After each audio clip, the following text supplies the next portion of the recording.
Welcome to This Week in USL Championship, brought to you by United Soccer FC. I will be your host, Harry, and basically this will cover last week's action between May 5th, May 9th, take a look at the upcoming schedule, and also take a look at the standings of United Soccer League Championship here for that here. So just to kind of get started here, May 5th, it was LA Galaxy 2 with a 5-0 win over Las Vegas Lights in the first game for Las Vegas. What was interesting about this game at the half, it was 0-0. And in the second half, LA Galaxy Las Dos, LA Galaxy 2 Las Dos opened up the scoring and didn't look back here. So 48th minute, they got their first goal by Kai Kierniak, an own goal in the 57th minute by Chinie Uche. And then in 59th minute, Daniel Aguirre made it 3-0. Jorge Hernandez in the 82nd minute, and in the 90th minute, Preston Judge put the nightcap, put 5 on it with an assist by Josh Drack, for that here. Really not much to say. LA Galaxy 2 looked outstanding in the second half. The Lights showed up for a half, but unfortunately in the second half, they did not, show up here. The second match on May 6th for that here was RGVFC, probably pulling a second straight upset over San Diego Loyal 1-0. Now, both of RGV games have been at home, and they won each game by 1-0. And like I said here, the match, the star of this one was Tyler Derrick. He stood on his head with some point blank shots by San Diego. And Vicente Sanchez, the young guy at 41, got the winner on a assist by Christian Sorto in the 87th minute for that here. And so RGV's 2-0 on the season. Moving to May 7th on Friday, Red Bulls and Charleston ended in a 1-1 draw. Jake LaCava got the opening goal in the 10th minute. Zico Lewis in the 72nd minute ended up giving it a tie, and they walked away with the draw on that here. Sporting Kansas City earned a 1-1 draw as well against Oklahoma City Energy, their first point of the year. Frank Lopez got the Energy on the board first, in the 70th minute with an assist by Bijev. Tyler Freeman in the 84th minute equaled for Sporting Kansas City. Game ended a little bit physical with Frank Lopez getting a deserved red card in the 90th minute for that here to walk away splitting points. Saturday's action starts with the hype train for FC Tulsa probably getting even a little bit bigger with a 2-0 win at Indy. Joaquin Rivas got the brace, scored in the 62nd minute, and then got a PK goal in the 82nd minute for that here. But to me, to walk into Indy, not allow any goals, and walk away with the 3 points, outstanding job by FC Tulsa. Louisville and Birmingham Legion ended with a 1-1 draw. Patrick McCannon with an assist by Corbin Bone got Louisville City on the board early in the 3rd minute. Nico Brett equaled it in the 60th minute, 1-1. And what was kind of odd about this one is that there were 12 minutes of stoppage time. So, listening to social media or what, looking at social media, it was kind of interesting to see why there was so much, extra time here. The Miami FC lost at home to Hartford Athletic 1-0 on here with Preston Taborataka getting the goal in the 59th minute with an assist by Daniel Barrera. Good enough to get the win on the road. Hartford Athletic showing that they may be for real because back-to-back games that they've won here. Tampa Bay Rowdies got a 3-0 win over Pittsburgh Riverhounds, scoring in the 31st minute. Duba. Sebastian Gundis got a penalty in the 77th, and then Jordan Bio-Smith got the third goal in the 84th minute. And they had a pretty convincing win over the Riverhounds first match for that here. In the match that I did attend, San Antonio FC and Real Monarchs walked away 2-2. Very interesting game. Marcus Epps opened the scoring with an assist by Cameron Lindy in the 19th minute. There was a controversial red card in the 31st minute with Nathan got a red card. Kind of looking at it, especially game day, you didn't really understand it watching the replay. Nathan did kind of kick out a little bit, but I've seen it before where it hasn't been called. Maybe a yellow would have been appropriate.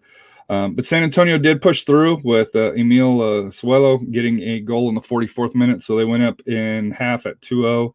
Unfortunately, when Real Monarchs came out of halftime, Ibrahim Brandt, with an assist by Bodie Davis, got the goal in the 47th minute, and then Bodie Davis got the equalizer in the 55th minute. Christopher Garcia in the 75th minute got a red, second yellow for him. So it actually finished 10-on-10 in a very physical match. There were 39 fouls between the two teams, 2 red cards. So it was a very entertaining game as a San Antonio FC fan. It's one of those games where you're up 2-0, but down a man. You're hoping to hang on. They did. You're hoping they would get the win, and they had a chance to win. They had a shot that hit the post right at the death, but unfortunately wasn't to be. And El Paso opened at home against New Mexico United 1-1, and probably what was I would say probably the best game of the night for that here. Devin Sandoval opened the scoring in the 57th minute with an assist by Harry Swans. Through there, and it held all the way till almost at the death, where 90 plus minutes. Leandro Caru got an assist by Jose Gomez for that here to get the tie. And like I said here, it was very late in the game for them to get the equalizer on that here.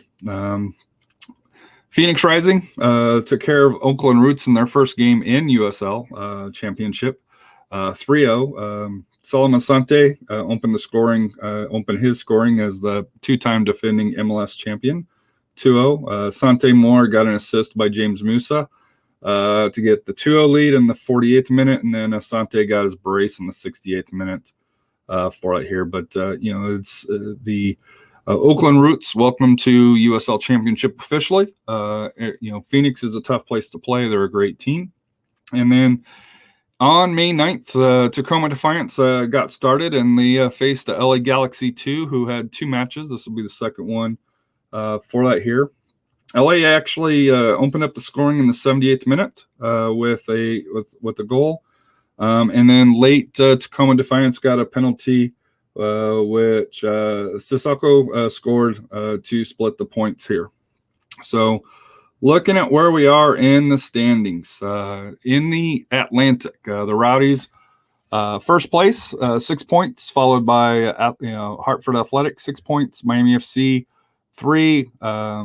Charleston right now is in fourth, with the Red Bulls right behind them for that here. Loudoun, Charlotte, and Pittsburgh finish out, 5, 6, and 7. Finish out the rest of the table for that here.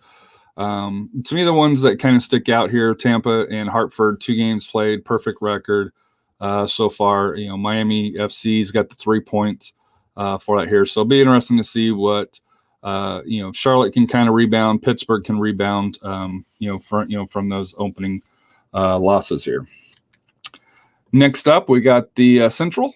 Tulsa, perfect on the season with 3 matches, 9 points. Can't do any better. Louisville won their first match with the new coach. Drew their match. With the new coach. I apologize. 1-1 with Birmingham. And with 4 points, Atlanta United, 3 points, Indy 11, second game played, 3 points. Memphis is yet to kick off. They'll kick off, I believe, this week here, if memory serves me right. Birmingham Legion, Sporting Kansas City, and Oklahoma City each got a point, but the Energy with the -3 goal differential through that here, and they got Atlanta United too this week here, so it'll be interesting to see if they can try to move up the table. In the Mountain, RGV Toros in first place, 2 games played, 2 wins, 2 goals scored, none allowed. Can't do any better. San Antonio, 4 points. Real Monarchs, El Paso, New Mexico, all with 1 point. Austin Bull kicks off this week against New Mexico, and Colorado Springs, had a bye after last week, for that here. In the Pacific, Rising's in first place, 6 points. LA Galaxy with 4, but you got to look, they played 3 games for that here. Sacramento Public, 3 points, 1 game played. Tacoma, 1.1. Orange County still yet to kick off for it here. Sorry about that.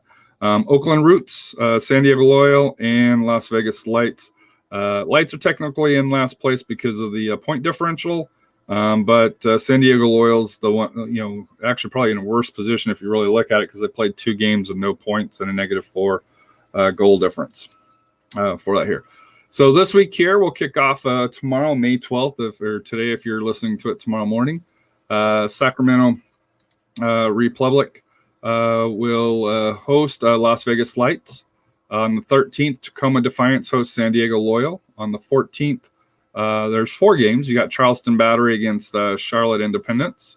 You got the Red Bulls hosting Miami FC. You got Sporting Kansas City hosting Colorado Springs Switchbacks.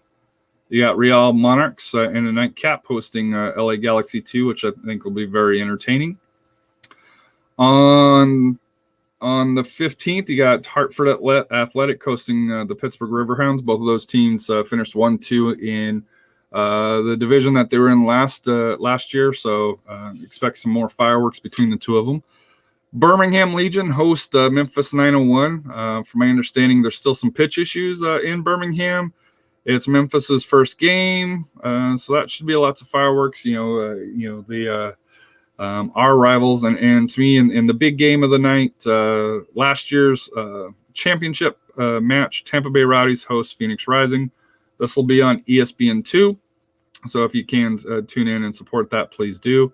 Also, 8:30, New Mexico United host Austin Bolden. All these times are Central Standard Times. On the 16th, Tacoma Defiance plays their second match of the week against Orange County, who finally kick off. The Energy hosts Atlanta United 2, and RGV hosts San Antonio in Copa Tejas. First match, and really, we're going to find out if RGV's for real, in that match there. Going forward, we'll probably start with the Supporters Shield and the Wooden Spoon to kind of give a standing of where those at. But, with some teams not even kicking off as of yet, I'm going to hold off another week before we get to that here. But once again, this is, this week in USL Championship. Thank you for tuning in. I hope you have a wonderful